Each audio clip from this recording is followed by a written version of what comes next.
Christmas party. Mamaya papakita ko yung damit. O, ikaw muna la. Rampa!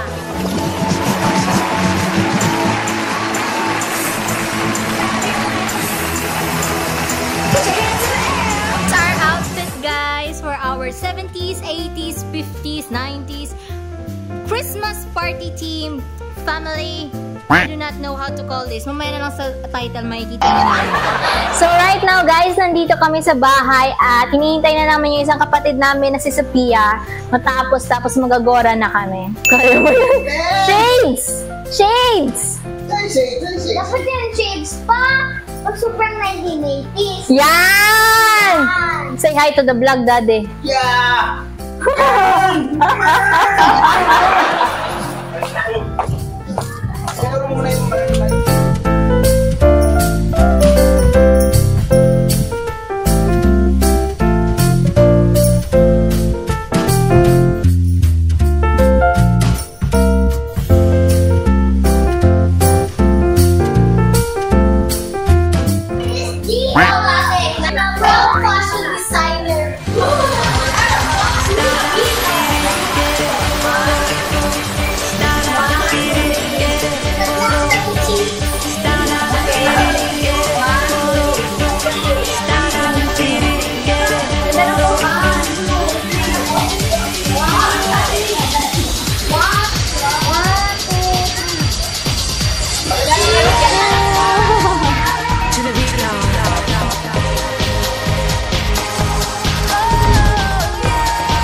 Gusto ko lang Salamat.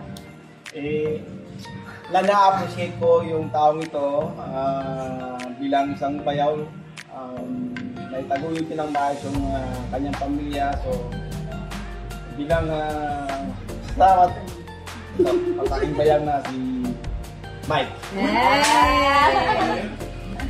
Thank you.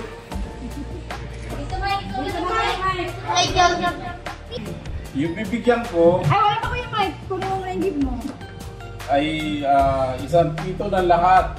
Pinakamabait, pinaka-responsable sa lahat ng tito para sa mga pamangkin. Saka pinaka-health conscious. Lahat na Ikaw pinakamasipag. na. Oh, Bigyan ng ano yan. Jacket. Bigyan ng Jun jacket. Jun. Salamat. Wala nang pangalan. Mabait na nanay. Kapag inapi ang kanyang anak, Ay, alam ko na. nalaban niya. Alam na agad. Pag nalaban niya, ang patayan.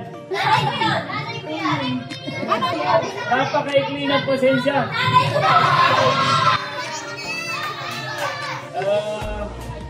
Yun nga, napaka-alaga niya rin sa kanyang anak. Tsaka sa mga pamangkin. At sa kanyang mga pamangkin. Thank you! Picture. Ay, nagpipili. Ang nabunot ko ay, ang gusto kong sabihin sa kanya, thank you for being a good sister-in-law. And syempre, Yak na yan. after, Brother. issue, yung pagmamahal niya din sa mga anak ko at sa ibang mga pamangkin niya. Thank you for that. Sa care, sa love. Yun lang. Ang nabunot kay si Rose. Thank you, Tia Ainon.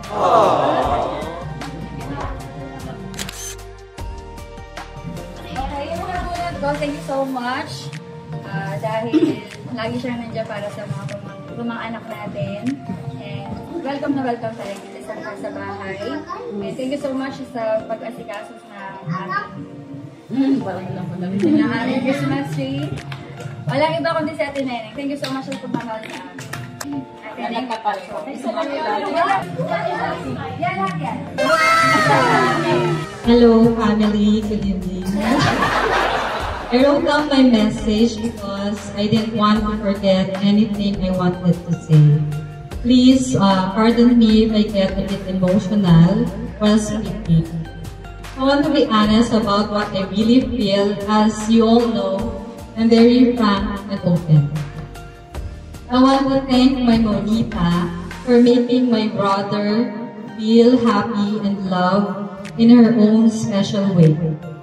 Being a protective sibling, I truly appreciate someone who genuinely cares for my siblings, even if people often misunderstand me for this.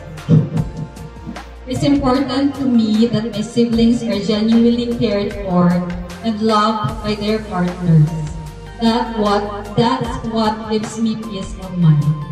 I appreciate her even more now because I can feel her sincerity in wanting us siblings to be okay. I may not tell her this often, but deep in my heart, I recognize her good intentions and see them in her actions. At her daughter's birthday celebration, she hugged me tightly and thanked me for coming despite the recent quarrel with my brother. She may not be the most expressive person or as affectionate as we might expect, but she has her own ways of showing love and I respect that. There have been many moments when I could truly feel her care. I'll never forget the advice she gave me during my birthday celebration. She told me, it's okay if you don't find someone to marry, as long as you're happy.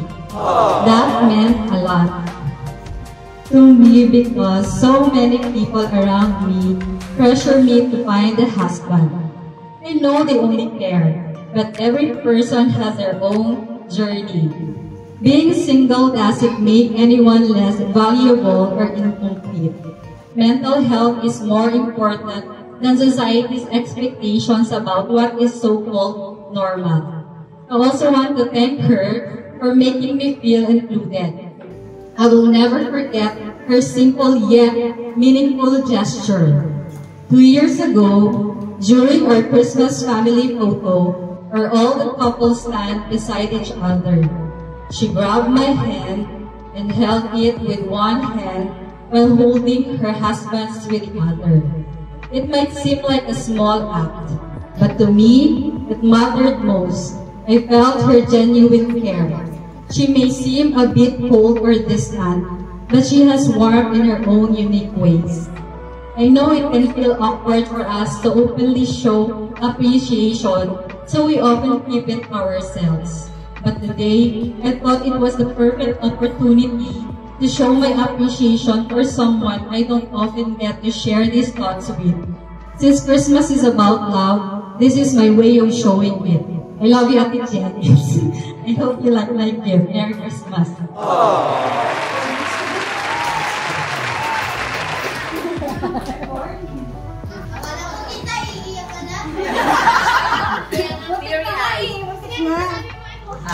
Ito ay isang para sa akin ang mabuting ama, maalaga sa mga anak niya, especially sa wife niya. I know na medyo takot sa asawa, pero sino po naman lang hindi matatakot, diba? Pero hindi lang yan kasi marami silang pinagsamahan. I think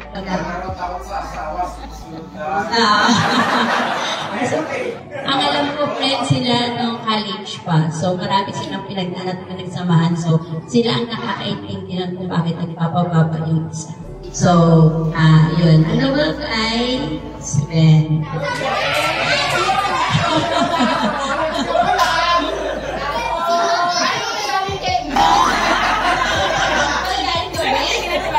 Merry Christmas, Ben. Alam mo yung ano, di ba may ano ako, may speech there? Kasi cellphone ko. Good morning. I would like to thank ito, ano ulot ko, ate ng lahat. Sabi na na eh. Ate Ken. Wala akong masasabi talaga. Salamat sa makatulong mo sa amin.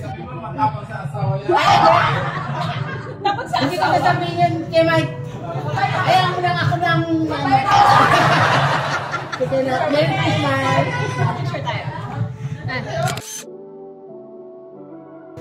Itong monito ko, sobrang thankful kami sa kanya, ang buong pamilya, dahil siya yung tumayong ama kung nawala yung aming father at an early age. So, kung hindi siya yung naging nagsumikap, syempre kasama rin yung mga kapatid, pero siya kasi yung panganay, di ba?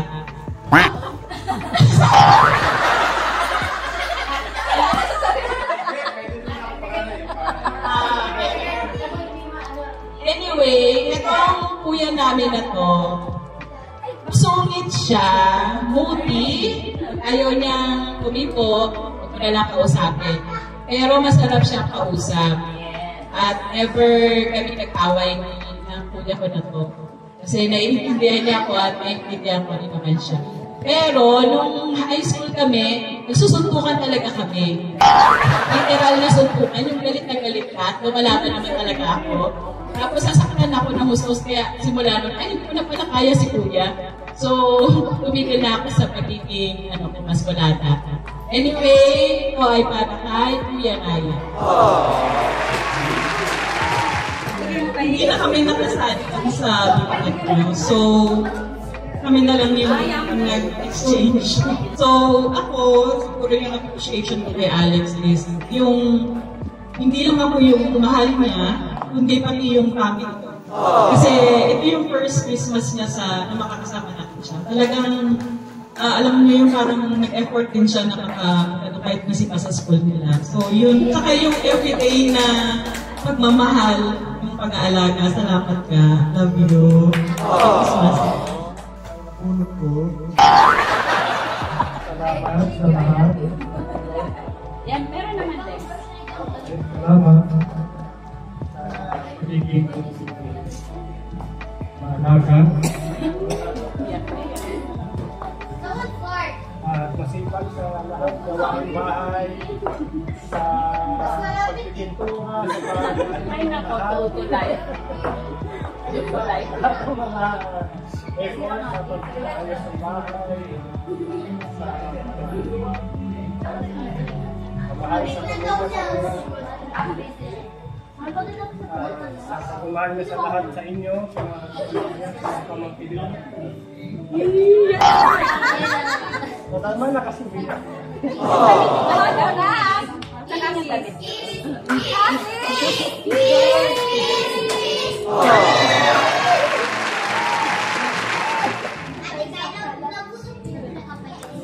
Ay, hindi kapatid. Sa aking parang kapatid. Nagkatingin ako sa'yo. Gusto ko lang mag-thank you sa lahat. Ay, grabe. Wait lang. Gusto ko mag-thank you sa lahat simula childhood. Parang sister na tayo na, pero hindi literal na sister, pero alam mo na rin yan. Thank you sa lahat. Since bata, tapos hanggang ngayon, parang best friends or tapos, hanggang ngayon, close pa rin tayo. Sorry, hindi ako nakakabisita. Pero ayun na nga. Thank you sa lahat. Ang pinaka hindi ko makakalimutan nung ako sa'yo, di ba, alam mo na rin yun. Nung nag-sleep ako sa inyo. Sa lahat, thank you kasi through ups and downs, nandyan ka. Sa secrets, nandyan ka. Sa kasayahan, nandyan ka. Sa kalungkutan, nandyan ka. Nandito rin ako para sa'yo. Kapag iiyak ka, nandito rin ako. Kapag may jowa ako, wala ka dati. Ito na ang aking napunat, ang aking bias best insan. Tara! So, ang thank you ko po sa nabunot ko ay thank you sa pagiging kikay niya all the time and sa pagiging makulit. Minsan may mood swings, pero minsan grabe rin naman sa sweet na bata. Thank you, Cassie!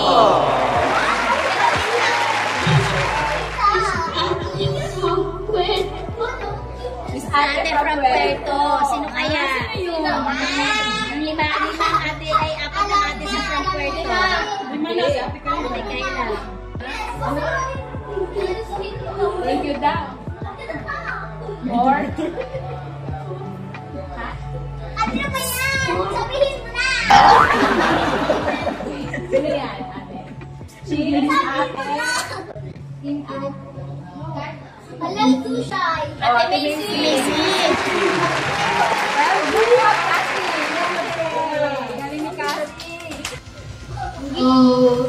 Yung thank you message ko para sa napunod ko. Ni-write down ko na po sa notes app ko para wala ko makalimutan. Okay, so thank you for being such a bright light in our life. Your laughter and smiles bring so much joy to everyone around you. I love watching you play and explore the world. Keep being your amazing self and remember that you are loved more than you can imagine. And this gift is for you. Merry Christmas!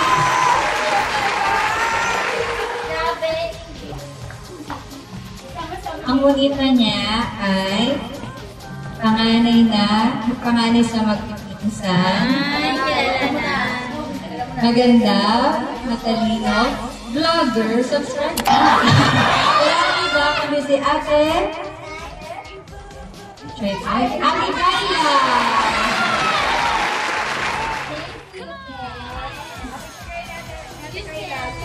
Actually, nakarang taon sa Ate Kayla din. Ang nabunod ko ay si Ian. Ay! Walang thank you! Walang thank you! Thank you. Ang nabunod ko ay si Megan. Thank this person for always being kind to me when I'm here at Rock Point and being the replacement when Eliza is not there.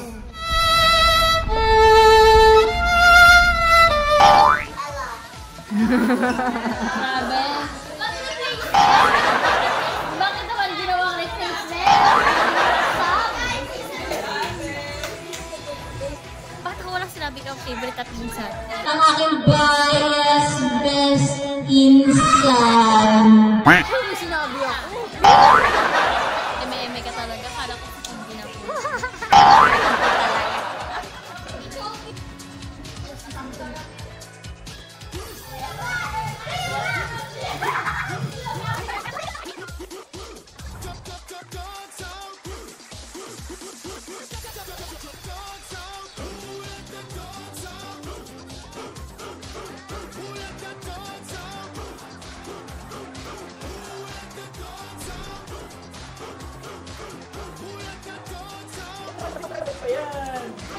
May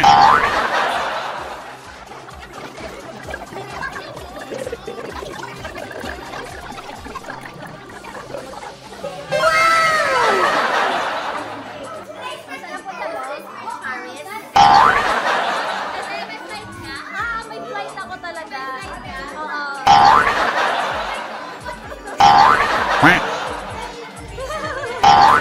So ngayon guys is magpapahinga na kami. Time check, it is already 2:46 a.m. Malapit na mag 3 o'clock. So ngayon magpapahinga na kami dahil maya-maya mayroon pa kaming event sa Kyla Cell Phone Accessories. Sa Kyla Cell Phone Accessories guys, mayroon kaming raffle sa aming company and I will vlog it also. Ayan. So see you guys later. I will also vlog it. But for now, magpapahinga na kami kasi grabe na. Anong price? Secret. Bye guys. See you later. Tomorrow. Hindi. Later. See you later.